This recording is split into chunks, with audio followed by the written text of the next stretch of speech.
98.1, this is listener-supported public radio, KKJZ Long Beach, Los Angeles, and KKJZ HD1 Long Beach, a service of California State University, Long Beach. Also worldwide at jazzandblues.org. You know, we got all your jazz favorites, plus the Great American Songbook here on the Steve Tyrell Show. And we're going to start this last hour off with Joyce Zamajobi and Lee Ritenour and Forget-Me-Nots. That's from their album Smoke and Mirrors. Welcome to hour number 3.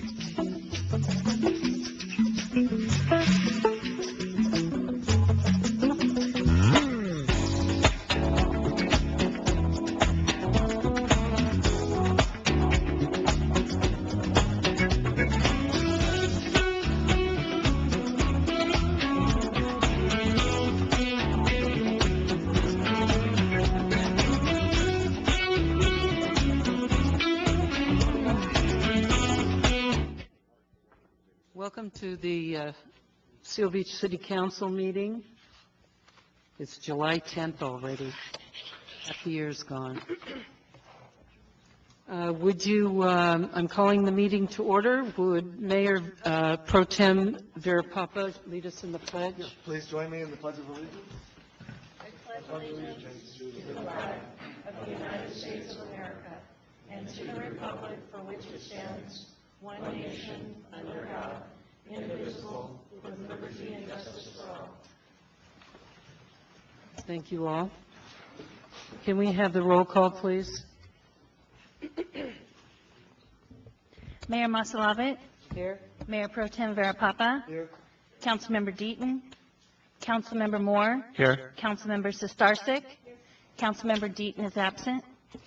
Can we have a motion to excuse Councilmember Deaton? So moved. Second? Second. Okay. Do we need to vote, or is it consensus? Just take a voice vote. Voice vote. All in favor? Aye. Aye. Opposed? None. Okay. Approval of agenda and waiver of full readings of resolutions and ordinances by motion of the City Council. This is the time to notify the public of any changes to the agenda and/or rearrange the order of the agenda. Are there any council members that would like to do that? Go ahead. Okay. Pull C and D. And I also, I had a question on E. Okay. Okay, let's vote on the remainder of the consent calendar. I think we're, Mayor Masalavit, if I could read into the record items that were posted and distributed after the posting of the agenda. Okay. I also want to note that staff has pulled item G from the consent calendar. We received a PowerPoint presentation for the Pier Fire incident update, and then we received email communications regarding questions that Council had, Council members Moore and Sestarsik, and an email communication from Robert Goldberg regarding various agenda items. Thank you. and G is pulled for to be continued to a future agenda, not for discussion this evening. Pardon me? Item G is pulled to be Yes. discussed at a future council meeting, not tonight. Shall we vote on the remainder of the consent calendars, item A, B, and F? Motion? So moved. Second? Second. Please vote. Okay, 4-0.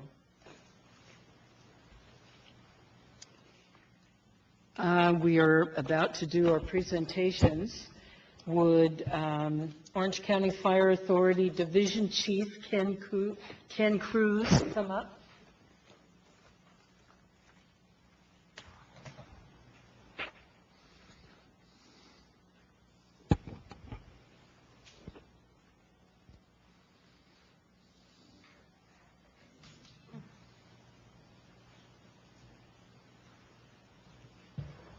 Ken has been our liaison and question answerer and all-around helpful person from the Fire Authority, and we would like you to have this plaque.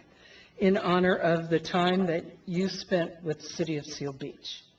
Thank you very much. Thank you very much. Yes. Yes, thank you.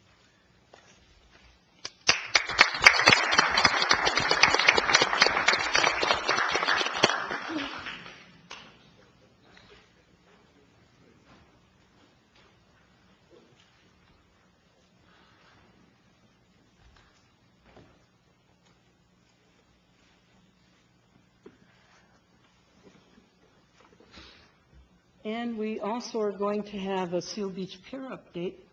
David Spitz, could you enlighten us, please? Definitely. Thank you, Mayor and members of the City Council.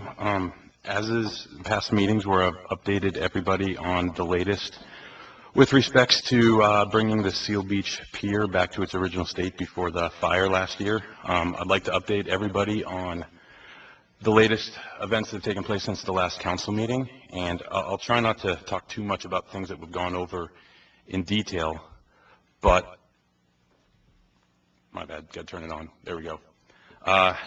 Going over the major tasks of this project again, major thing to do is we have to redesign all the utilities, the structural stability of the end of the pier and portions of the remaining parts of the pier, and improve all the utility lines. As we currently sit right now, we are, I'd say, between 90 and 100% done designs. We're starting to get them submitted to the city for our review, which is good news. The second task I put on the board is once we have all the final designs in and city staff has reviewed them, then we're going to sit down with the insurance, with the JPIA and their representatives to review them as well, to make sure everybody's on board with all the items of construction that we need to do to the pier. The big items I wanted to bring about today and mention, the third bullet point, the environmental approval and permitting, we're already complete with the CEQA process, and as everybody knows, we're going through the Coastal Commission application and review process. We've been given notification by Coastal Commission that our application has been deemed complete. So that's a huge milestone to hit with the Coastal Commission.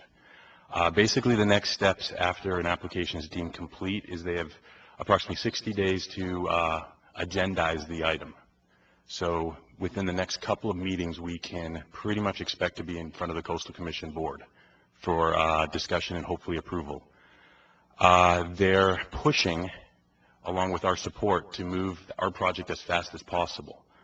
As it currently sits, there is no definitive timeline, but they're hoping we can go in front of their August meeting, which would be their next Coastal Commission meeting. So that's huge news. That definitely pushes our timeline much faster. Do we know where that's going to be? Their August meeting, I believe, is set for Calabasas, just north of Malibu. So if it does not make the August meeting and it may get pushed to September, that would be somewhere in North California, and then the October meeting is San Diego region. With this latest news, we've started, we've brought back our anticipated meetings with our JPI insurance representatives. So we've sat down and started talking to them again, and we'll be holding regular meetings discussing the final designs and the improvements in the timeline so that they're on board with all approvals and they're on board with the cost for all the items that we'll be improving the pier with. And then finally, once all that is squared away and settled, we'll take the plans, specifications, and go out to bid, hire a contractor, and start construction. As I've done in past meetings, I have shown a timeline for where we sit at the current moment. That pink bar is this month, July. And as it shows, some of the designs are pretty much done and under review. We've just started the review process with the insurance company. And if everything works out and we go before the Coastal Commission in August, we could have approval and permitting by the end of August, beginning of September, which case we could potentially be going out to bid shortly thereafter, depending on how a lot of discussions and the other permitting goes, things like the Water Board and Army Corps of Engineers, those permits, but those usually happen pretty quickly after Coastal Commission. So if everything works out, we could potentially be in construction this winter.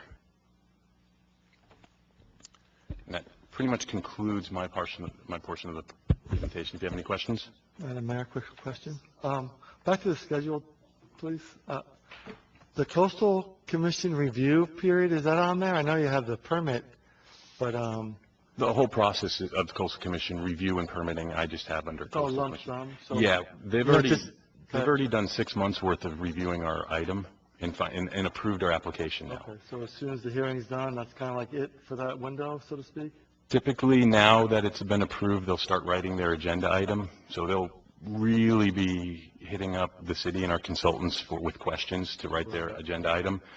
If they deem that they're ready to put it on August and don't need an extra month, at that commission meeting, if they approve the item, they'll provide us with the conditions of approval pretty much within a week or two after that. And usually that means we are ready to go out to bid. We would have our permit before starting construction. All right.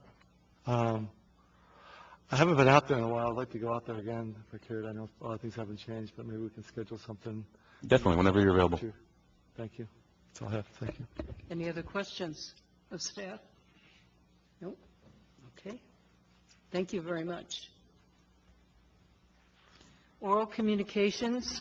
At this time, members of the public may address the council regarding any items within the subject matter jurisdiction of the City Council. Pursuant to the Brown Act, the council cannot discuss or take action on any items not on the agenda unless authorized by law. Matters not on the agenda may, at the council's discretion, be referred to the city manager and placed on a future agenda. Those members of the public wishing to speak are asked to come forward to the microphone, state their name for the record, and all speakers will be limited to a period of 5 minutes. Any documents for review should be presented to the city clerk for distribution. Would anyone like to speak? Hello. Can you hear me? I'm Suzanne Gear. I'm with the Sierra Club and also a number of the watershed protection groups such as Coast Keeper, and I wanted tonight to just say hi and to thank you very much for this opportunity to talk to you, because I want to talk trash. As you probably already know, there's a newly passed state trash policy that requires all trash in waterways down to pieces like a quarter of an inch to be eliminated within the next 10 years from our oceans, from our watersheds, from, everywhere. And Seal Beach has had pretty good programs up till now to reduce the trash, including the enhanced street sweeping and the regular cleaning of the catch basins. And I'm really grateful for those proactive efforts. But even with all those good efforts, literally hundreds of tons of trash are being washed into the river, the channel, and the ocean front with every big storm. And there's monthly trash collection parties by volunteers, but they can only pick up a small fraction of the trash that's hitting these areas. Per the new statewide trash policy, all the cities in the watershed have to come up with plans to effectively reduce the remaining trash by at least 10% every year. That's a lot. And I know you've already been looking at either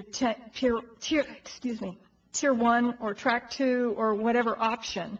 But we're asking that rather than just plan for it, that you do some additional work on your trash reduction program.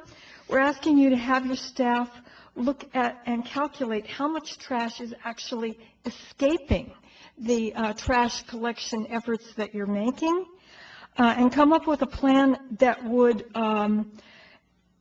limit and eventually eliminate, because that's what we have to do, all the trash that's winding up in the ocean. I mean, we're talking straws, we're talking cigarette butts, this is small stuff, and it's still winding up. And, when you're pulling out this stuff, you're pulling out the styrofoam, you're pulling all that.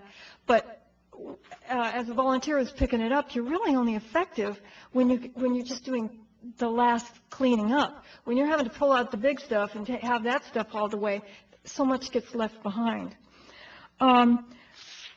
Surfrider, Sierra Club, Coast Keeper, all the water protection agent allies, we want to be a partner with you in getting the trash monitored and finding effective ways to remove it before it gets into the waterways.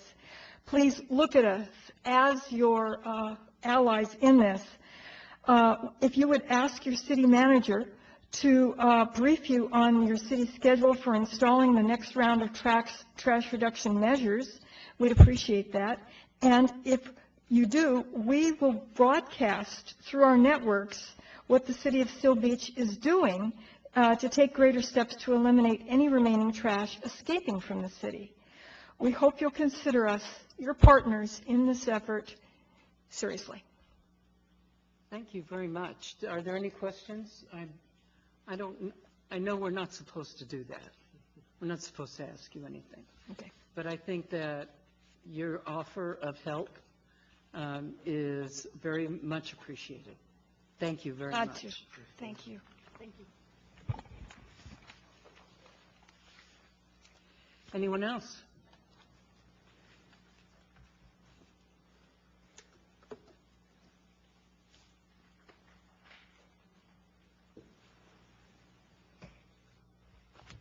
Good evening.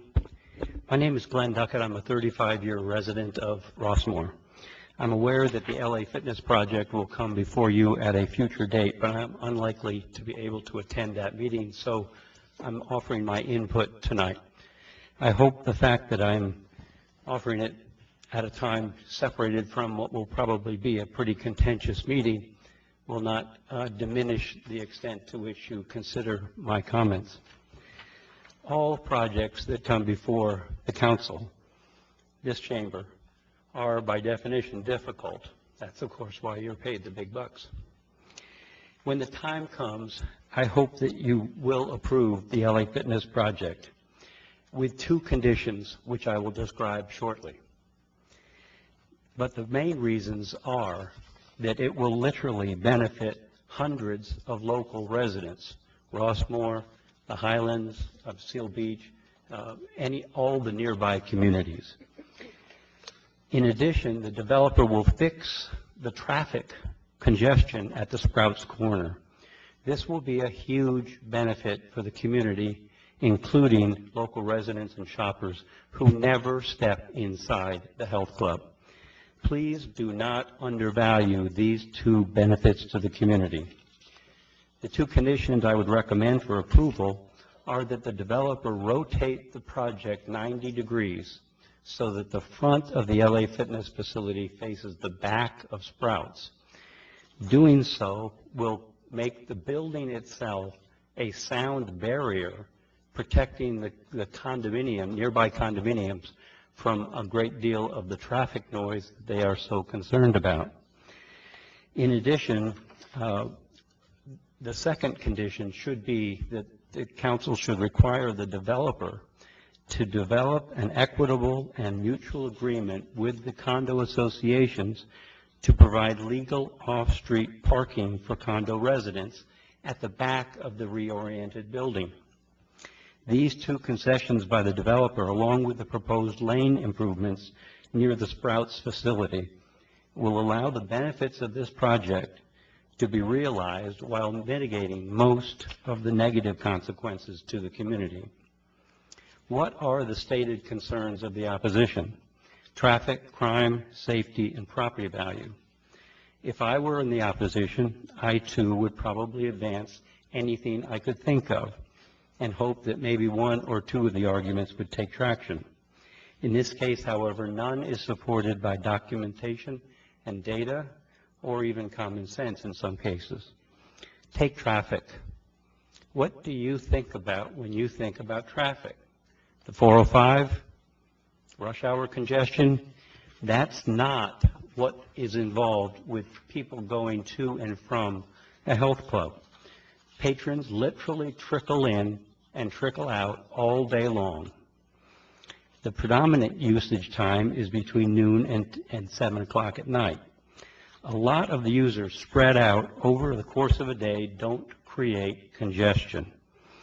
The additional cars on the nearby streets at any given time as a result of the operation of this facility will be almost imperceptible compared to the current traffic in the area. The Planning Commission had documentation proving these assertions.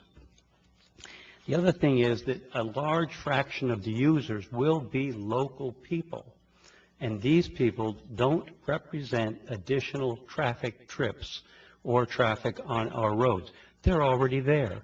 If they're going to or from the health facility on the way to or from work, that's not added traffic. That's just utilizing their movement through the community. The other important fact to appreciate is that fitness clubs in the early morning and late evening, that usage is relatively low compared to the other times of the day. The real issue is parking. The developer has made clear that the condo parking on the shop's property will not continue as it has in the past. If this project is not approved, the worst fears of the nearby Rossmore homeowners will be realized. Condo resident parking will be forced into Rossmore. In their own self-interest, these Rossmore residents, many of whom oppose the project, may want to reconsider their opposition. Thank you. Approving the project with the two conditions I've described would protect those nearby homeowners, fix the Sprouts Corner, provide maximum sound abatement for the condos, and result in a business that is beneficial to literally hundreds of local residents. Because of the broad benefits to the community as a whole, I strongly recommend that the City Council approve the LA Fitness project with the two conditions I've described. I'd be happy to answer any questions you may have. Thank you very much. Anyone else?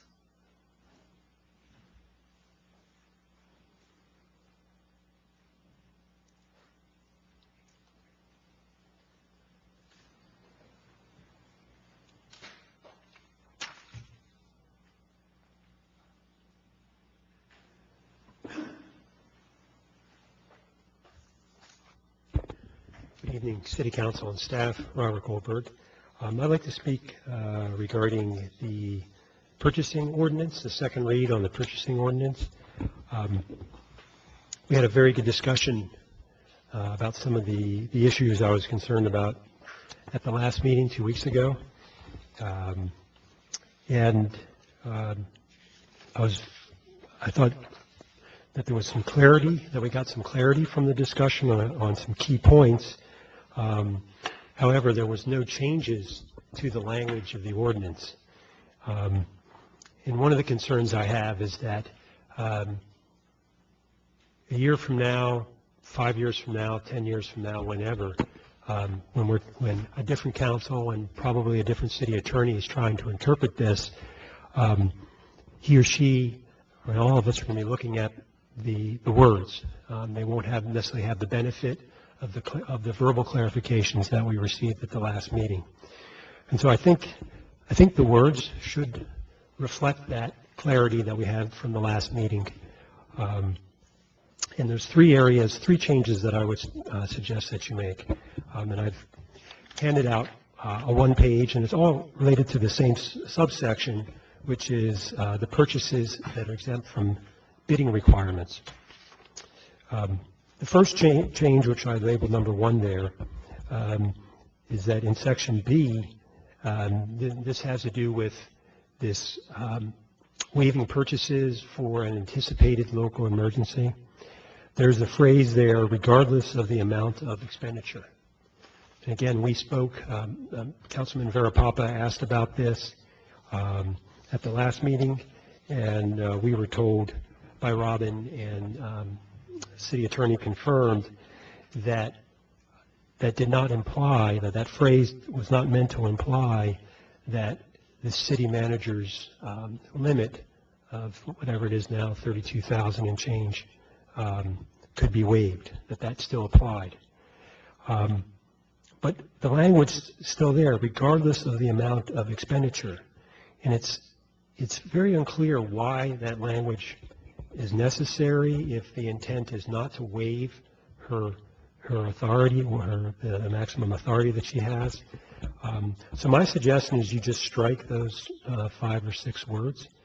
The other thing about that, regardless of amount, this section lists 10 things, 10 conditions that are exempt from bidding, but this one, section B, is the only one that has this phrase, regardless of the amount of expenditure. So section C, which follows, purchases of services, commodity, and equipment, it's not there. So it's internally inconsistent in the document. It's confusing.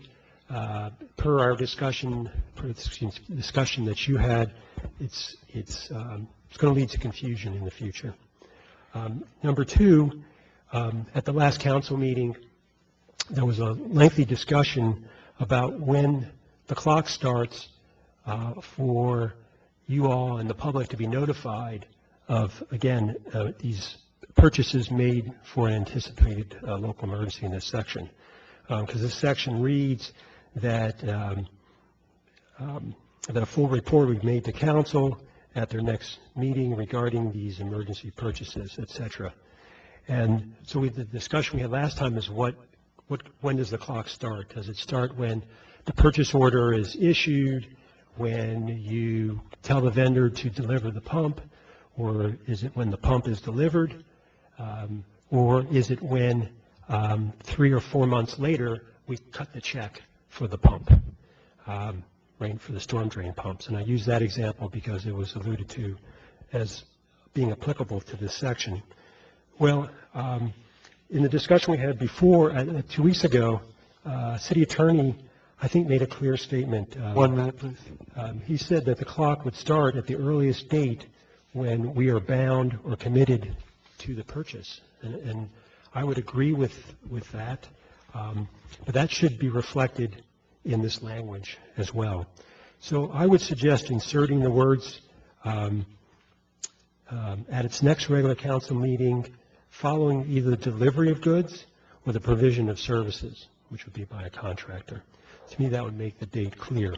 The third, and I'd just like to say I saw some Q&As here with Councilman Moore, and he was kind of asking this question as well, and the response he got today was that the clock would start following acquiring goods and paying of the goods.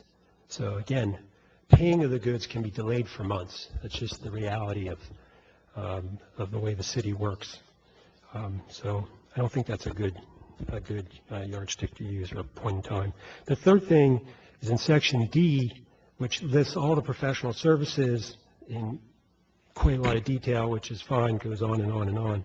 But then at the bottom of that section are 2 sentences that instead of talking about what types of purchases or services are going to be waived from bidding, we now jump to a totally different concept, which is who has the authority to make purchases? Is it the council or is it the city manager? And if it's the city manager and her staff, how much can they spend? This is a totally different concept. It has nothing to do with bidding at all. So it's not that this information is incorrect, but it's just not appropriate to put it here. If you want to incorporate it into the municipal code, you need to go someplace else. So those are the 3 changes that I would recommend, and thank you for your time. Thank you.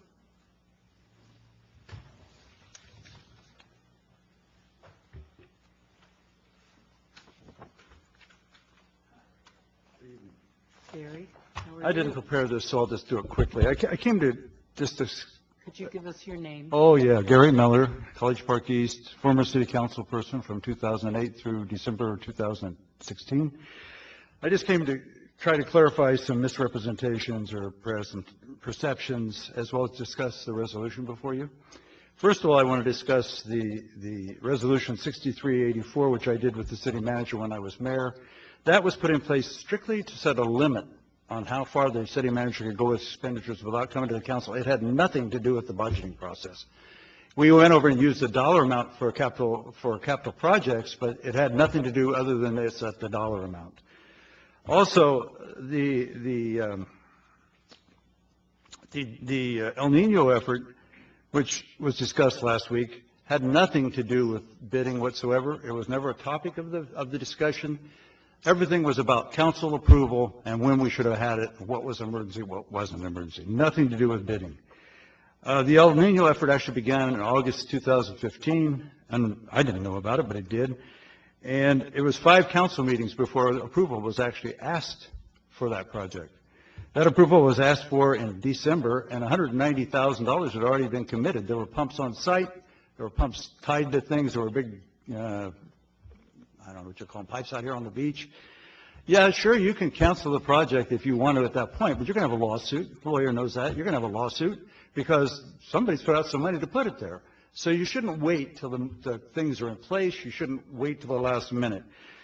As Councilwoman Deaton said as we closed out the project in March 14, 2016, her position was, finally, not 1 cent was spent until the council approved the project. Well, that problem was the council approved it in December, again, when everything was in place. Over half the project was already in place, and we incurred costs after that up to about $450,000. Council may have chose to do something else. We may have chose to rent the pumps, or we may have chose something differently. So I think you've got to look at what an emergency is called yet. You haven't gotten there. With regard to the resolution on 32003B, well, first of all, you've got ambiguities. You've got 3 things talking about limits. And you don't want ambiguities. You have the last one that says this applies to the whole section. I was in contracts for 18 years for Southern California Edison. I negotiated them. I supervised negotiations. I administered them. You don't want ambiguities because you either end up in a lawsuit or something down the road. And I don't think it's the best interest of our residents. I think you got to do your due diligence and decide on that project much earlier. So anyway, on 32030B, I would remove regardless of any amount of the expenditure. On 32003D, I would remove those last 2 sentences, and then I would let the last paragraph of that section stand, because that paragraph says it applies to the whole section. You're getting rid of the ambiguity. I would suggest you enhance that paragraph a little bit, but that's up to you. The other issue here tries to tap back to El Nino kind of in a way. Anticipated local emergency. What does that mean? You don't define it. You need to define emergency. That was one of my issues. The emergency has to be defined. You could say that the El Nino was an anticipated local emergency, but it was 5 months in process. I'm thinking that when you write this resolution, you may even say, once that purchase order is approved by the city manager, the council should be advised immediately for approval, because at that point, there's already plans in motion. And I don't mean for a small project. I mean for a project that exceeds those limits that she can approve. That, I think it's 32,000 now. That point, when you're not stopping it, but you're being advised of it. It's not, you shouldn't go to the pumps are sitting out there and you have $190,000 because you're going to be sued. I mean, that's only, and it's bad business. I think there's a red conflict in the contract. 1 minute, please. I'm done. Thank you very much. Thank you. Next.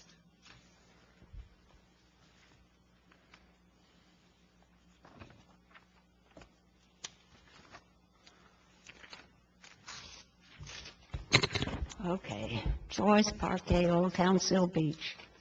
Good evening, City Council, Mayor. Talking about an El Nino. The El Nino of 1982, I was here. I've been here a long time at Seal Beach. Gone through lots of city managers, lots of treasurers, lots of police chiefs. In 1982, when the pier went down, the fishing game gave money, and 2 ladies sat out at that pier and raised money. They raised the rest of that money sitting out at the pier. They lived in Old Town. And what happened to the pier? It was supposed to have been improved for the water, for the fire department. And it wasn't done. It's her fault. And Ellery Deaton's fault from Old Town. That's why the pier is out there like it is now. Councilman dear Papa. So here we are. I live in Old Town. I know what's happening down here on Main Street on the weekends. It's hot. It's crowded. There are people, the cars won't stop. They make U-turns on Main Street. The people won't stop. It's crazy. Now, I have been told that in Newport Beach, the police ticket, the people that give the tickets in Newport Beach, like we have the people that drive the police cars that give tickets, that they can give moving violations. We need to have them give moving violations down here, because I go up and down the street. Nobody's seen that cop that's supposed to be up and down the street. No one. It's crazy down here. You want to try coming down here on the weekend? They get out on that beach and they don't leave till 8 or 9 o'clock at night. And we're talking about cleaning up the beach. The other problem I have is the sidewalks on Main Street. They're filthy dirty from those ficus trees, the roots going into all of the buildings on Main Street, causing the pavers to come up. Why? Why is Old Town Main Street dirty? It shouldn't be. It's not just dirty from those ficus trees, but the animals that walk up and down the street. I'm telling you, it's crazy down here. I've never seen so many people. I've lived here a long time, and I have never seen the people that just go up and down the streets and walking. So we need some help from those parking meter people. We need help from them to give moving violations. And I'm not sure if the new city council people were here or have the city of Seal Beach answer to the grand jury about being transparent. I don't know if you got it either. This came in September 28, 2015. Being transparent. What was it that Joyce wanted a couple years ago? Transparency and also safety. Crime is up down here. Can't tell me it's not. It's up. So there is a letter that she signed that she would be more transparent, because the city hasn't been that. It's just like that fake parking authority. Come on. I tell everybody just fake. And Ellery's saying that we're not going to have to pay for that? Come on. Where's the money going to come from? From those of us that pay all of those utility taxes, all of those taxes on our water bill, all those taxes on our tax bill. How else is that going to get paid? The parking authority, the fake way to raise money. So where are we now? Let's see, where are we now? I went over to look at the 700. 1 minute, please. 1 minute. The 700, I think it's 700 at the city clerk's office where you fill out your information. That's right, 700 forms. 700 forms. Some people haven't corrected them. So the other problem I have too is I would like to see a city manager that lives in the city, and I would like to see a police chief that lives in the city. They know the city, they've been here, they know the problems we have here. Every time we have to go out and get a city manager, they come here and they think they're going to change it. That's what she told somebody on the Hill. I'm going to change Seal Beach. Well, changing Seal Beach is not going to help her. I want the city manager to be somebody that lives here in town already. He's sitting right behind me, Dr. Goldberg. And if we can't have our emails, how can the city treasurer get her partner to have an email? This is... How can the city treasurer what? Have her partner get all of emails from certain people. You're allowed. Yeah, but I live here. I pay taxes. She doesn't pay taxes here. They sold their house in Long Beach. They live in Long Beach. California. Pardon me? Your time's up. Yeah, my time is up. We need a new city manager that lives in town and a new police chief that lives in town.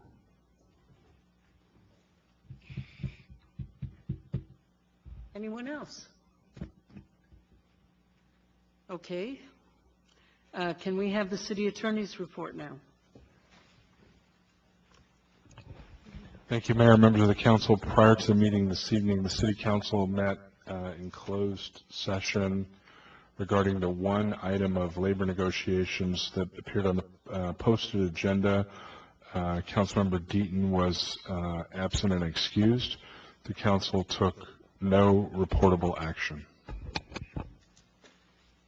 Thank Thank you. City Manager's report? Yes, Mayor, thank you. I have a couple items tonight. First, I'd like to invite Sergeant Dave Barr to come forward and talk to you and invite the community to our annual National Night Out. Dave?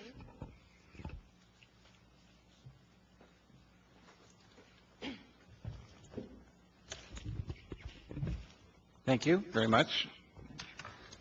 Hello to the council. Thank you for taking a minute to hear me. As you know, every year for the past several years, we've participated in National Night Out, and again, we will have that celebration on Tuesday, August 1st. It's always the first Tuesday in the month of August, and that happens to be on the 1st. And this year, again, because of the size, we're going to be up in the Target Center again this year for our presentation of National Night Out, and it's going to run from 5 p.m. till 9 p.m. So we're going to have a lot of different activities, a lot of different folks up in the center up there, and we're going to talk about a couple of key things, or we're kind of promoting a few key things, and that's crime prevention, disaster preparedness, and health and safety. And that goes hand in hand with the idea of just being out there with members of your community, getting to know those that live in your neighborhood, maybe those that you didn't know lived in the other neighborhoods that are around you, and really kind of binding together to address the issues that we have, such as crime prevention and stopping some of the things that we have, if you see something, say something mantra. It's just a great opportunity. So some of the things that we'll have out there, just so that you're aware, is we'll be partnering with the cities of Cypress and Los Alamitos, so it'll be quite a big celebration. We'll have food, tons of different civic groups, local, county, and national government agencies will be out there, from our various local groups with the RACIs and the VIPs and the CERT members. We'll have the SWAT team out there for demonstrations so you can see some of their equipment. The fire authority will be out there. One of the things that we'll also have for the kids is a bounce house. And if you were there last year, you saw we had a really nice pirate-themed bounce house. Well, they wanted to do it one better this year, and so we found a 52-foot bounce house. 52 foot. That's long. That's a big bounce house. It's going to be ginormous. And we're also going to have face painting and balloon artists. And as I said, we'll have a lot of the various members of our community that are out there. Every year when we go to the local businesses, are always excited about the opportunity to interact with our community. And I think it's just an excellent night for everyone to kind of get out a little bit. I put in a request to the Weather Service to try and do something about the humidity. I don't know if they'll get my email, but I'm hoping that it will come through. And do you guys have any questions? No, I'm looking forward to it. Should be a lot of fun. And as I mentioned, we're going to have food there. Oh, and one other thing that's really important. Target is, again, a big sponsor for us. So they're going to have they've had 3 different Target stores that are going to be sending their personnel out to assist with that. And I would have been remiss if I hadn't mentioned the support that they're giving to the event, and they're going to be providing the food that we're going to have out there. And so along those lines, you can bring your families, you can have a great night. There's a lot of stuff to see, police officers, fire department, special units from various county agencies. It's just going to be a lot of fun, and it's going to be a great night. Thank you. Thank you. Thank you. Thank you, Dave. Looks like I just wanted to mention, I believe he wanted to mention that there are flyers available regarding Yeah, that's National what I was Night thinking, Out. that I should mention. There's a flyer right over here that you guys could pick up. And additionally, good job, if you go to the city's website, we have a banner up there. You can click on the banner. It'll give you more information about National Night Out. And additionally, you can click on there and you can register. It doesn't cost anything to register to bring your business or your civic group out to the event to promote it. We just like to keep track of it that way, and so we can, assign spots for all the various folks that are going to come out. So that's a very easy way to do that. And if you know of anybody that has a group that they want to promote that goes along those lines of community preparedness, disaster preparedness, crime prevention, health and safety, they're welcome to attend and welcome to come out. The flyers are over there. Thank you. Then, Mayor, just one final item. It looks like our now former Chief Cruz already left, and just wanted to welcome again our new Division Chief, Robert Acosta. As you know, he's a familiar face as a former battalion chief here in our city. So, Chief, welcome back to Seal Beach. I would be remiss, though, in saying, I know I speak on behalf of the executive management team as well as the council, that Chief Cruz is going to be missed.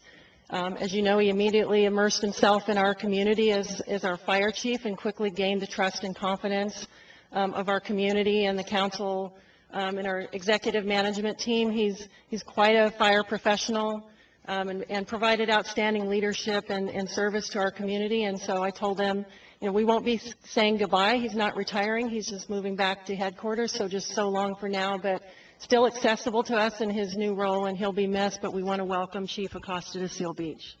That's all I have.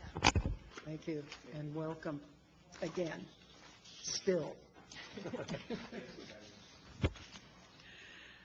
Okay, council comments.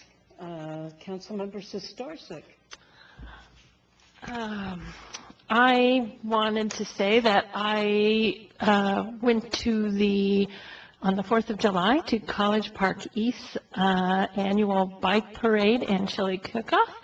I'd like to thank Commander Gonchak, Chief of Police Miller, and also I can't remember his rank, Ezra, for helping out, for representing the city and attending and helping with the chili judging. It was a lot of fun for all the kids, and they had a good time. Later that evening, I went over to the JFTV for their big celebration and fireworks ceremony, and I'd like to thank the City of Seal Beach for contributing to that. There were a lot of people there, and everybody had a good time. Let's see, what else? One other thing. Oh, I attended a public information meeting put on by Caltrans and OCTA regarding they're looking at improvements for the 605 and Cantala interchange. Thank you. Councilmember Barrett. Yeah, thank you. I attended the Band on the Sand on the 3rd of July. That was a great event, and also the first concerts in the park. Both events were well attended by a lot of people. Thanks to all the people that were involved in that. They did a great job.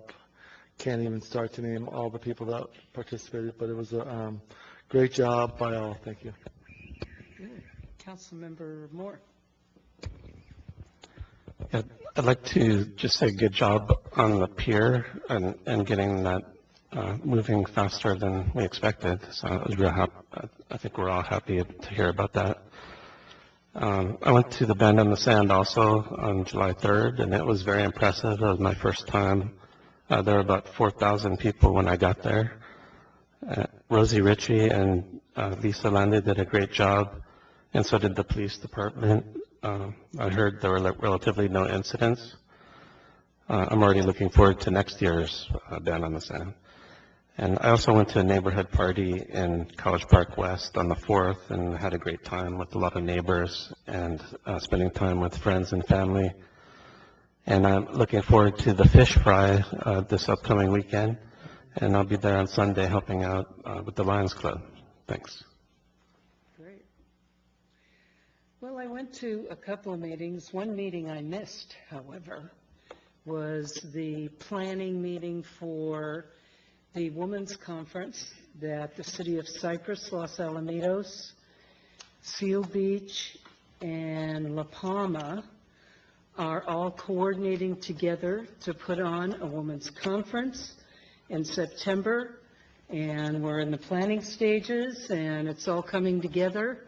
Not too many women in the audience, but the women who are watching, and even men, you could come along too. We'll let you in the door. It's $15 to get in, and I think 15. And Shelley and I are on this committee, and we're having a good time with it. And they'll give you a continental breakfast, too. And that includes a continental breakfast, of course. And there'll be vendors there if you want to take a look at some goods and services, and we'll have people coming in that relate to women in the workforce, women at home, and it's going to be great, like it was last year. Last year was really super. It's a hard act to follow after last year. Okay.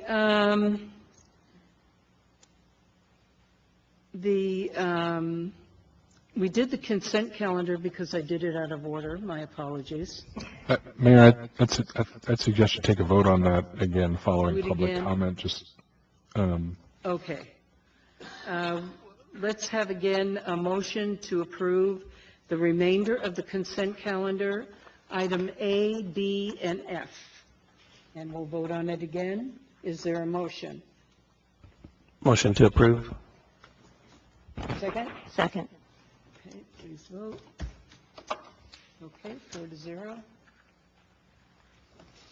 And now we will go to item C, which is the purchasing ordinance, adoption of ordinance 1667. Could we have a staff report, please?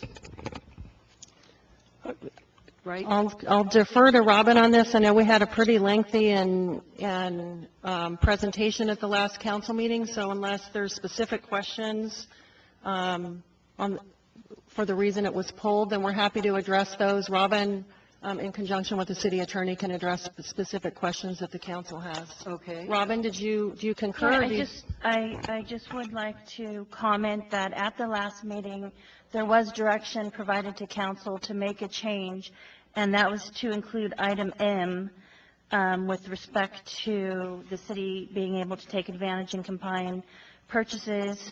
I'm sorry, I don't have the section number. So I know during oral communications, it was stated that there was no changes to the ordinance made after the deliberation on this item, but there was one change to section 3.2.020,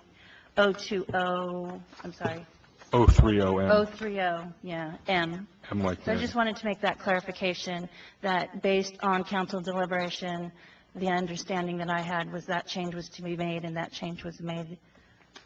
Also, I'll speak generally to the intent of the ordinance, and if the city attorney would like to speak more directly, I know that we did look at the questions and concerns that came from the public, and the city attorney had reviewed these and found them not to be in conflict, if I understand correctly. And the intention of item B was to make a process available to the public for when there were purchases made because of the initiation or anticipation of a local emergency, and based on feedback from some prior emergencies that occurred, that there would now be a codified process for staff to bring items to the city council. So the intent on this is to make a more open and apparent and a transparent delivery of information. The reason why it doesn't have a specific date, to my understanding, or timeframes, is because there are variables that happen in the situation. The intent is to bring it as soon as possible once all information is gathered. And again, the city attorney may wish to speak to that directly. I don't know if there's any other questions that I can assist you with. Do council members have questions? Yeah, I know. Did you have questions on the specifics of the ordinance? I guess what the changes that were suggested in public comment, is there any issue with making those changes? Well, we discussed those changes at the prior meeting. I think that while I appreciate Dr. Goldberg's thoroughness in going through and making the suggestions, I think that perhaps the motivations are a little different, and so the motivation in drafting the ordinance is to try to bring everything together into one place, all of the different authorities, and to give staff and the city manager a framework to work from. So in that context, I don't favor as I said at the last meeting, I don't favor removing the sentence that's been suggested in section D, because I think it provides both important definition and important process in one section relating to professional services. As I said regarding the trigger date, or if you want to call it that, for when we come forward to the next city council meeting. I just personally think that, as I said before, in the context of the life of the city, over the course of a period of years, all kinds of different stuff happens, and every time you try to tie something down, it's like a toothpaste tube that has leaks in it. You push here and something else comes out there. I think the intent of the section is very clear. I can think of examples where the language that Dr. Goldberg has suggested, while thoughtful, is not always going to be applicable. So I don't really see a purpose of inserting words that we think is going to tie everything up, knowing that in fact it's not really going to tie everything up. You have a section that you don't have right in the municipal code right now that says at the next regular meeting this has to be reported to you. As I say, I think the public speaker's motivations for looking at this are different than what staff's motivations are. So I don't favor adding that language, because I think that it leaves open other situations, and I wouldn't want the council to believe that we've solved some perceived problem by inserting that language, because I don't think the problem is particularly troubling, and I don't think that the language solves the problem that's perceived. With regard to striking the regardless of the amount of the expenditure, I don't have a particular problem with it. I think it's unnecessary, and we couldn't do it at second reading. We'd have to come back and do first reading of the ordinance again, so you'd be putting off adoption of the ordinance by a couple of months, effectively, given the schedule in the summer. I don't object to it. I don't particularly think it's necessary. Any other questions? Councilmember Moore? I'd be interested to see what other council members feel about the timing of that issue with when it would start and when it would end for the emergency. Does anyone else have any thoughts about that? Yeah, I would think that when funds were encumbered, that they were committed, that would be, to me, that seems like it starts the ball there. I don't know that, for coming to us for approval, if we have to wait till something comes or something, whatever, to me, that seems like that would be starting the process. When you're committing funds, aren't you? I don't know. To me, that I also have a question on B. How would, say, the El Nino situation, since that's what you were using as example, how would it be different under this as to what it was last year without this? How does that improve the situation?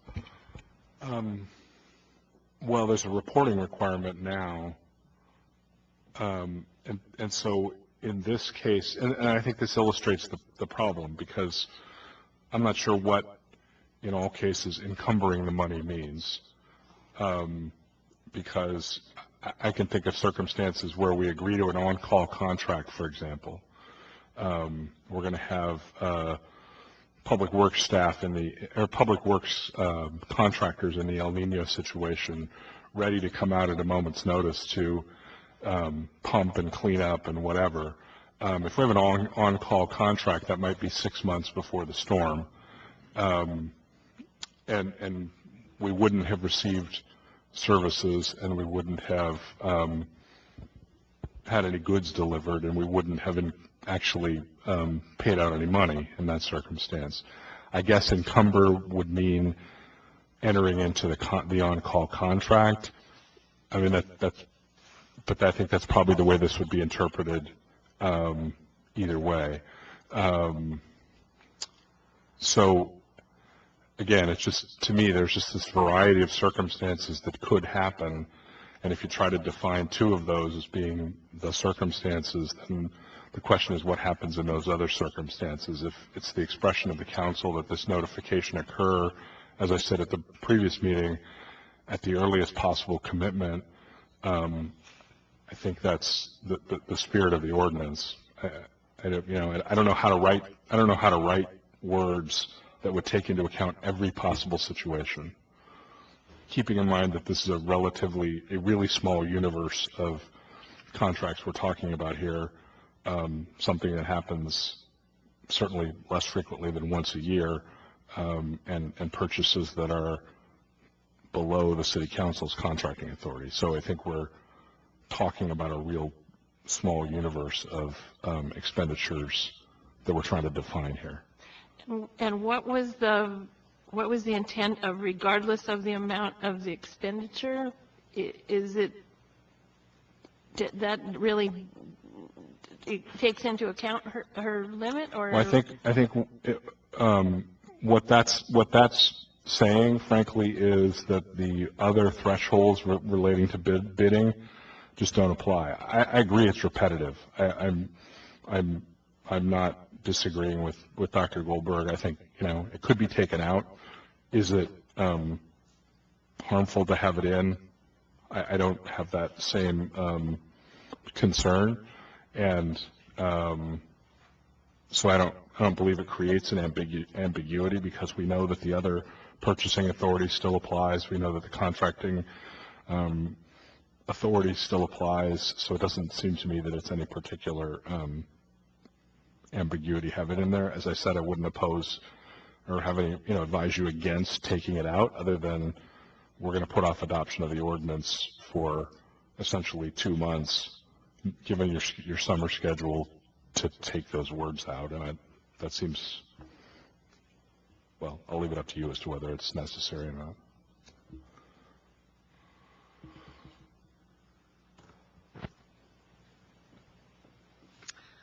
My other one was just, I had some issue at the last meeting with some language in here, and you told me it was already in. I just wasn't sure. City manager having the authority to determine the necessity and appropriateness of soliciting multiple proposals. And this is applying to things where there's only, I'm trying to remember what you explained to me, where there's only like one choice or something in some situations? Right. There are circumstances that come up frequently where we want to purchase a particular spec of equipment, for example. It could be communications equipment for the police department. It frequently comes up with regard to playground equipment, where there's only one authorized dealer, authorized supplier for that particular spec in a geographic area. Okay. That happens fairly frequently, where for example, the police department wants to buy a certain kind of radio, and only one dealer is allowed to sell that radio in a geographic area. As I said, playground equipment, that happens as well. So that's the intent. That's what that is intended to address. Okay, I guess that's all I have. Okay. Madam Mayor, I had a quick comment. The second item that we're talking about, the trigger date, is something that I raised at the last meeting, and I think it kind of culminated from the fact that, from my previous example, was or experience was the pumps that we ordered a couple years ago, and what triggered the purchasing or the renting and the awareness to the city council / public. So somehow I think we're trying to figure out what text would say we ordered it on Monday, and the next meeting was within a week or two, you're going to know about it. Now, I don't know if that happened at the last time, that through my experience, and it doesn't happen a lot, which is a good thing, but so I think trying to figure out when the next regular meeting is after what purchase or what emergency purchase is made. And I think that's a trigger date. I'm not sure if it's after the emergency purchase is made, or the order is given, or the product is provided. They're all different timelines. And the payment, if you will, could be in 6 months. So I don't know if that's a good trigger either. But I like the fact that if the phone was picked up and we ordered something, that would be the date. That's the purchase date or the order date, however you want to call it. And then the next meeting would be no later than 2 to 3 months later if it's through the winter months, not in the summer months.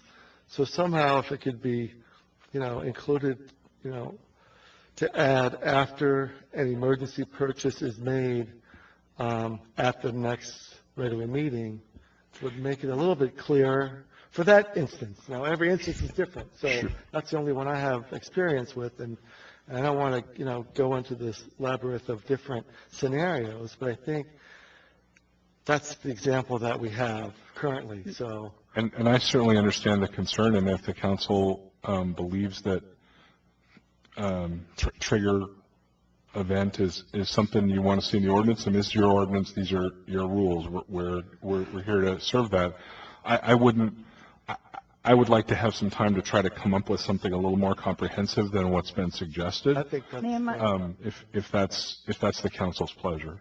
yeah. Just recognizing, again, we can't do it on the fly at second reading. We'll have to come back and reintroduce. Mayor Masalava, if I may also ask the city attorney if it would be appropriate, and or the finance director, if rather than codifying a hardline date into the ordinance, if we were to come back with a policy or somehow elaborate a purchasing policy that then established that process. There's one other thing to keep into consideration, and I know it's not often seen on from your side, but certainly from the city clerk's side, is we're dealing with these dates. We're also dealing with the timeline of actually printing and posting the agenda. So I wouldn't want there to be any kind of thought with the public or council that we weren't transparent by following some hard set deadline when it could have been triggered by an agenda deadline as well. So there are variables to consider, and I don't know if an option would be a resolution rather than a codified into the municipal code. Do you want to explain what that means exactly? I mean, I don't mean to. I guess you invited me to comment on that. So I guess I wouldn't favor that approach, because what our intent was to try to get everything into an ordinance and not have these external resolutions. So if the council believes more specificity in this section is needed, I mean, we should go back to the drafting board and try to draft more specificity into this section. And I'm certainly will do that if directed by the council. And the only thing I would say in terms of the agenda deadlines, recall that this is just a report. This is not requiring action on the part of the council. So I would see the circumstance where the city manager, there's always a city manager's report on the agenda, and I think that's the point in a meeting at which the city manager would make that announcement, to give that report to the council. If the council wanted to have some action, you could direct the city manager to put it on an agenda for action. But all this is talking about is a report of a purchase that's been made within the manager's contract authority. If we're making a purchase that's outside the manager's contract authority, that has to be put on the agenda for city council approval. So we're talking about a really narrow category of expenditures. But as I say, if the council believes, as Mayor Pro Tem Varapapa said, that some more specificity is needed here, we're certainly happy to go back to the drafting table and try to find the that. long-term value of it, it's a good thing to have. What do you think, Tom? Yeah, I agree. I think if it's going to be a permanent ordinance, we should try and be as clear as possible. I agree. Okay. There seems to be a consensus to pull this from the agenda. And is there any action we need to take then? No, I think the consensus is enough direction. Could I just ask then, since we're doing this anyway, is it the council's pleasure to also delete the language that's crossed off in the handout, regardless of the amount of the expenditure? Again, I don't think it makes a difference one way or the other. One way or the other, because it's still based on the limit of the city manager. Yeah, but since we're going back to redrafting, if the council believes that's necessary. I think it should be taken out. I think it makes it more clear if it's taken out. Okay. And as far as where that last sentence belongs, you believe that belongs in there? That doesn't belong somewhere else? I personally do think it belongs there, and it was very intentionally put there so all of the professional services language was in one place. So I would recommend leaving it in. Okay, thank you. Okay, let's move on then. I will bring that back at a future council meeting. Item D, paperless solutions agreement amendment, Laserfish upgrade. Can we have a staff report, please? Yes, Mayor, thank you. I'll turn this item over to our city clerk, Robin Roberts, just to give you a brief summary of the item and address any questions the council might have. Robin? Thank you, City Manager Ingram, Mayor and City Council. The Laserfish agreement item is brought before you. We originally installed Laserfish in the city, I believe, in 2004. Since then, there have been upgrades made to the system. But with that, Laserfish has also done quite a bit of business management and solution processing. They've come up with other platforms. So this item does not change the existing Laserfish system. It only enhances and leverages that investment that we made into electronic content management to what is currently available in the market, given all the changes, and we all know how quickly technology changes these days. So what this item is to leverage our existing investment, and by doing so, we bring forth business processing items such as workflow, audit trail. Additionally, I feel this is very important because it also provides a secure database for our police department. So the police department will have a secure database that provides the security level needed to make sure that there's no firewall or intrusions to their document, so that PD can also use electronic document management and move from some of their paperless systems.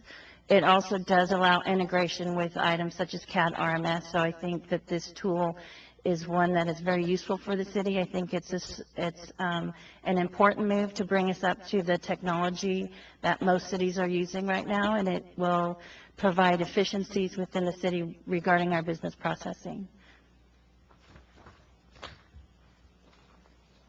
Thank you.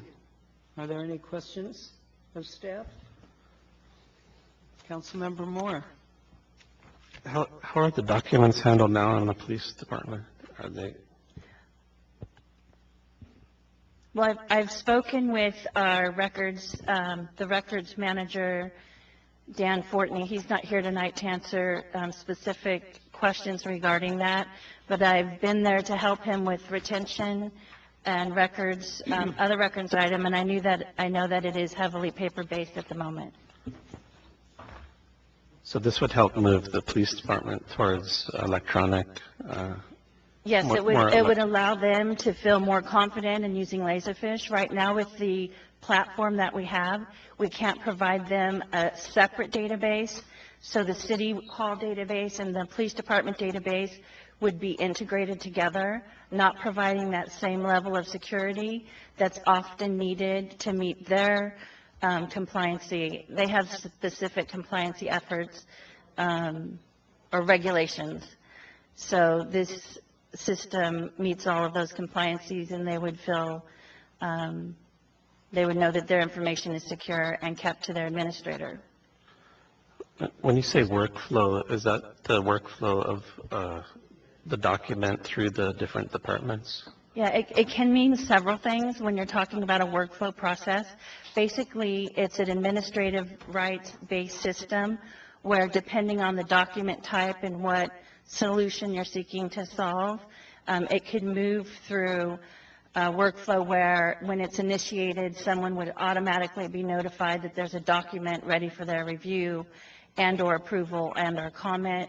It also can mean that if anybody migrates one document to another record, someone could receive a notification that a document's been moved, especially if it's a sensitive document for PD. So it could be an approval process. It could be just a notification process. So workflow means several different things. It depends on the document type. If you're talking about contract management, It could mean that when a specific contract enters into the contract cabinet, people would be notified that there's a contract that's complete. I know there's been discussion about knowing when documents are terminated. You could establish a workflow that provided an email notification and/or reporting requirement when a contract was, say, a year or 90 days out from expiring. So it's a very broad question, so hopefully that gives you some information. And can we look into electronic signatures a little more? Councilmember Moore, with the information that you've provided today, I have reached out to Don Bullwinkle of Sacramento, and I've provided the scope, the information, the RFP, and the very lengthy process that they did regarding e-signatures and e-signature processes. I know it's something that would require ordinances and resolutions, and it would require a lot of legal review. So once I do some summary information, I'll provide that to the city attorney for additional review. At this time, my understanding is that we need hard signatures based on our legislative process. Okay. All right. Thank you. One final comment, though, to your question regarding signatures. That's specific to items such as contracts.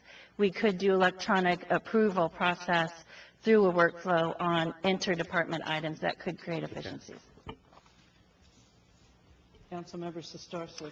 I just had a question about Laserfish with the notice that you get that says you've exceeded your limit or whatever. Is that, would this help, or is this going to be the same number of users or whatever? No, one of the other great benefits with this system, moving to this new platform, not a new system, is that you do have additional licensing. So the web portal, which the public uses, will now have 25 concurrent licenses, which is improved. I believe we currently have 9. We can also change the platform. People have said they're only able to print 75 pages, so we can change that requirement and allow more. They're printing it on their side with their own printer, not city side, just to make that clarification. And within the system internally, we'll also have additional full license users, so other departments could be scanning and, doing all the things that the city clerk's office does. So it really, for the cost of migrating to the platform, and knowing that the annual increase for licensing is only about $2,500 a year, I think it's in the best interest of the city to move forward. Okay, thank you. Thank you. Any other questions? Okay, can we have a motion to approve item D? I move to approve item D. Second? Second. Please vote. 4-0. Item E, state lands lease. Can we have a staff report, please? Yes, Mayor, thank you. I'll turn this item over to our Associate Engineer, David Spitz, for a brief summary and then opportunity for council to ask questions. David? Thank you very much, and thank you, Mayor, members of the City Council. The item before you is a request for City Council to adopt Resolution 6747, which would approve a new lease with the State Lands Commission. I think the number is PRC 4006.9. The key to know in this request is it is not the lease for the Tidelands area. This is a lease that covers a 10-foot wide easement for sewer and water utility purposes through the harbor towards Aquatic Park. The existing lease was a 49-year lease. I believe it was agreed to in 68, 69, and it's a 49-year lease which terminates very soon, and the new lease would be a 25-year lease to, in essence, extend the conditions of the old lease. There is no current cost to enter into this lease agreement. There are some conditions of approval ongoing. For example, every 5 years, the state lands requires a depth survey done to make sure our utility lines are buried at a certain depth pursuant to their statures. But other than those items, and they will be requested to be budgeted at the appropriate fiscal year budget requests, this would allow the city to keep sewer and water utility lines in their current easement. The water serves Aquatic Park. The sewer lines are actually dormant right now. They used to serve Sunset Aquatic when the city served sewer service to the area. We do not currently service sewer to the area. However, we want to keep the sewer lines in place for basically emergency purposes in case it is needed. That concludes my report. If there's any questions. Yeah, I just had a couple of questions. So if we paid a rental fee, it would be for the 20-foot strip that the lines run through? Yes, it would be. I believe it's a 10-foot wide, but there's a 20-foot length and then a much longer length that goes through the other part of the harbor. But if there is a cost that would happen in the future, which the state does reserve the right to impose a fee, it would be just for that land itself, just for that easement.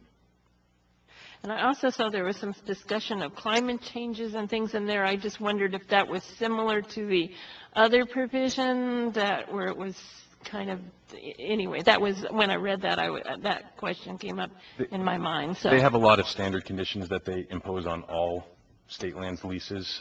So there's potentially a lot of language that may or may not even have anything to do with this easement, especially since we're just talking about utility lines that are buried under the water. Okay.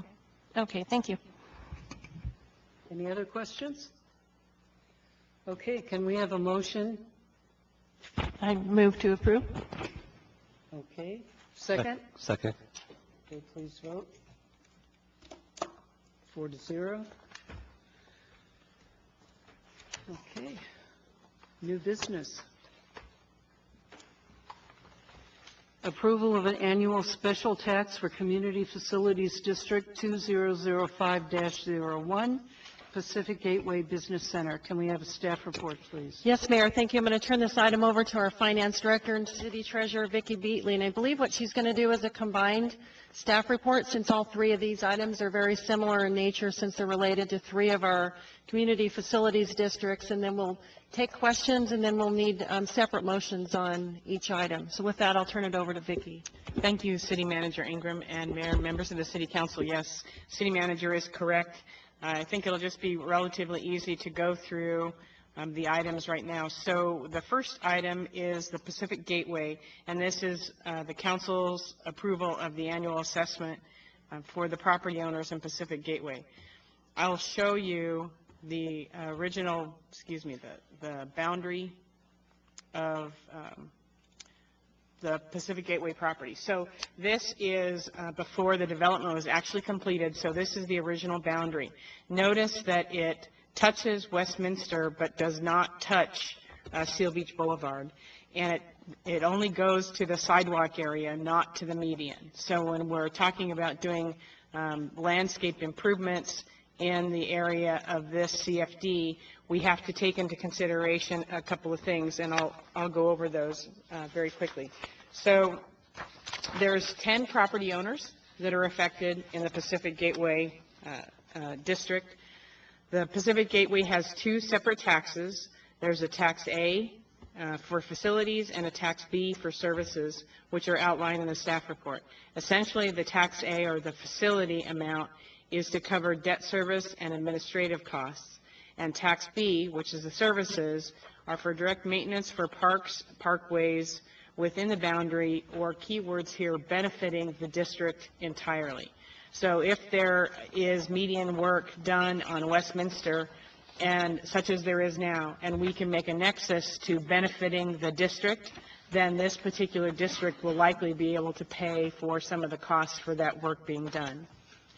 Each year, there is an assessment, and each of the parcels is put into particular land use categories. And page 2 of this staff report has the two categories identified as developed property and undeveloped property. The total levy for tax A this year is $510,880, and for tax B, it's $61,800. And again, just to remind you, all of these levies are used to pay for debt service and for district administrative costs and services that are provided. The next one that I'll move to is Lamson. Now, this map is not nearly as pretty as the one that I just showed you, so we'll just take a look at it in black and white. But the dashed line actually outlines the district that we're talking about. And again, I'll be looking for your approval to, to approve the levy as proposed. Now, in this particular instance, the Lamson Landscape Assessment District has 24 parcels that are affected.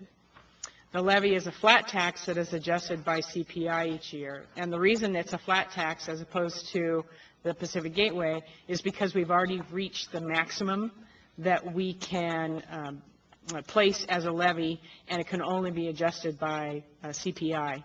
And that CPI is the May 1st CPI of each year. This levy, also shown on page 2 of the staff report, is the total amount is $171,218, and there's the 3 flat taxes that are proposed there. Again, these funds are used to pay for city services and district administration. And what you can see here, essentially, so this is Lamson Avenue, and it goes virtually to, I think, where the Jamba Juice, that little strip mall that's over there. So it goes just in front of there, not all the way over to the signal of the entrance. And then the external boundary that you see that's just below A, that is for the Old Navy Old Ranch Golf Course, Old Navy, that goes back behind there. So these are all of the parcels that are in this landscape district, and it goes all the way past Candlewood on Lamson. And in the past, staff has used the money from this levy to do some of the median improvements on Lamson Avenue, as well as right on the corner there where you see the letter C, there's that eucalyptus grove that's there, and staff has actually used some of this money when we had an issue with some of the eucalyptus trees. And then the last one I'll show you is Heron Point, and this particular levy, there are actually 64 property owners. Each year the property in this CFD is classified by type and then taxed based upon that classification. And page 2 of the staff report in this one shows you the classifications are either residential, non-residential, or undeveloped, and then depending on the size of the residence, greater than 4,000 square feet, and there's 2 other categories. That determines the amount of the levy for the particular homes. There's a light area that is towards Adolfo Lopez Drive. That's the largest one. That is an exempt area. The reason it's exempt is because it is owned by the Homeowners Association, and when the infrastructure was put into place and the bonds were issued for this particular area, it was noted that this was exempt property. So as long as it's undeveloped parkway type property, it will stay exempt. But if they come back to the city for permits to add additional homes in there, then it would fall into the category of whatever home type the particular house was being built. So the total levy for this area is proposed at $266,448. And again, the levy is used to pay for debt service and district administration costs. And through all of these levies, the city each year has the option to take fund balance and perhaps credit it back and reduce the amount of the levy. But in the case of Pacific Gateway, there is a CIP project that was approved as part of the budget for about $122,000. So because there was fund balance for available for that project, that $122,000 was not added to the levy. And there's also some staff time that is being charged to the Pacific Gateway, and that's being absorbed by the fund balance for the time being. Rather than increase the levy and put the burden, we already have money in the bank from prior levy collections that we're going to use. Lamson is similar. There are some expenses that we absorbed through fund balance because of the collection over the years and just the timing of projects that are being done there. And then for Heron Point, there's not as much of a fund balance, but the same situation would occur. If at some point in time we decided there was a credit, we would go ahead and apply it back to those homeowners and reduce the levy. And that concludes my staff report for all three of those areas. Again, we need to take them all individually, but I'm happy to answer any questions as we move through H, G, H, and I. Excuse me, H, I, and J. Does the council have any questions? Nope. Okay, let's, I do my agenda. Then let's take a motion on item H and a second. Can we have a motion? So moved. Second? I'll second it. Okay. Please vote. 4-0. Item I, approval of the annual special taxes for Lamson. I move approve item I. Second. Okay, please vote. 4-0. Item J, for Community Facilities District at Heron Point. Thank you. Motion? I move approve item J. Second. Okay, please vote. 4-0. Okay, that concludes our meeting. We're adjourned to Monday, August 14th at 5:30 if we have a closed session. Thank you all for coming, and it's 8:30, and I wonder what.